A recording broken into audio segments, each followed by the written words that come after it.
नमस्कार, मैं अभिषेक श्रीवास्तव और आप देख रहे हैं लोकनाथ।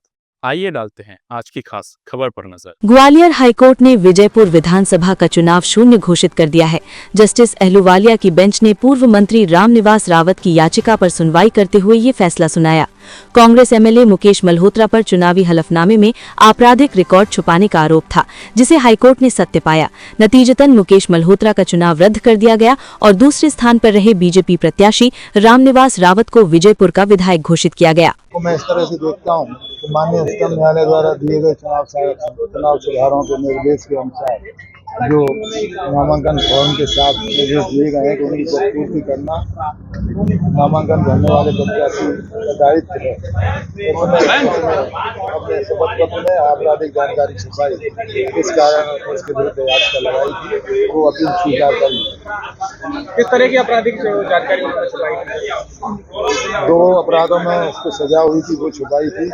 एक अपराध में उसको चार्ज लग गए थे, लेकिन उसने वो जानकारी को पूर्ति नहीं की, वो जानकारी सुप्रीम कोर्ट जाने की बात कर रहे हैं। जाएंगे वो तो उसका उनका न्याय का अधिकार है। न्याय कुछ राहत भी दी, कुछ समय भी दिया गया है। 15 दिन का समय दिया गया है, न्यायिक प्रक्रिया है, समय तो देती।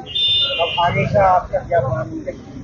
कुछ नहीं, माननीय उच्चतम न्यायालय जो निर्देश होगा। कई बार देखा गया कि ऐसे केस बरसों चलते रहते हैं जब तक दूसरा चुनाव आ जाता है, तो इसमें किसकी अच्छी भूमिका कहेंगे कि भाजपा की सरकार का सपोर्ट मिला आपको या न्यायालय की? न्यायिक प्रक्रिया का न्यायालय सपोर्ट नहीं कर सकते, इसलिए कहते हैं कि न्यायिक प्रक्रिया का समयबद्ध तरीके से पालन किया गया है। माननीय न्यायालय जो विजयपुर से वर्तमान एमएलए हैं, उनके चुनाव को निरस्त किया गया है। रामनिवास पिटीशन लगाई गई थी, उनकी इलेक्शन पिटीशन को स्वीकार किया गया है। उनके द्वारा आरोप लगाया गया था कि संबंधित मुकेश मल्होत्रा द्वारा जो शपथ पत्र नामांकन पत्र प्रस्तुत करते समय पेश किया था, उसमें महत्वपूर्ण जानकारी आपराधिक मामलों के संबंध में छिपाई गई थी। उसको माननीय उच्च न्यायालय द्वारा सही पाया है कि उनके द्वारा छिपाया गया, तो उसके आधार पर चुनाव को निरस्त किया गया। समय भी दिया गया है। हाँ, समय भी दिया गया। 15 दिन का समय उनको अपील के लिए दिया है। यदि वो अपील में जाना चाहते हैं तो 15 दिन के पश्चात ये आदेश क्रियान्वयन में आए। किस तरीके के रास्ते और खोले, क्या उम्मीद है? देखिए, सुप्रीम कोर्ट में अपील में जा सकते हो और बाकी जो भी लीगल प्रक्रिया है उसका उनके वकील उनको जो सलाह देंगे वो कर सकते हो। बाकी आज की तारीख में जो आदेश माननीय उच्च न्यायालय में हो गया, वो जब तक फाइनल रहेगा, जब तक कि उच्चतम न्यायालय उसमें किसी प्रकार का हस्तक्षेप नहीं करता। उसके बाद ये फैसला आया है, कहेंगे चुनाव आयोग चुनाव की दृष्टि से कई साल बाद ऐसा, ये मध्य प्रदेश के इतिहास में एक अच्छे फैसलों में से एक लीगल फैटर्निटी माना जाएगा और एक अच्छा फैसला भी हुआ है।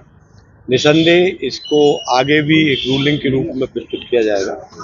तो श्री रामनिवास रावत साहब को तो इसमें सफलता मिली है और उसके साथ में लीगल फैटर्निटी को भी बड़ा एक ऐसे प्रकरणों में वो मिलेगा, और दूसरा जो जनप्रतिनिधि हैं उनको भी एक सबक मिलेगा कि इस तरीके से जनता से कोई चीज़ छिपाई नहीं जाए, क्योंकि जनता आपको चुनती है, उसको अधिकार है कि वो ये जाने कि हमारा जो जनप्रतिनिधि है उस पर कितने क्रिमिनल केस चल रहे हैं, उसकी प्रॉपर्टी कितनी है, एजुकेशन कितनी है, सभी जानकारी के संबंध में छिपाए नहीं। तो इससे लोगों को सीख भी मिलेगी।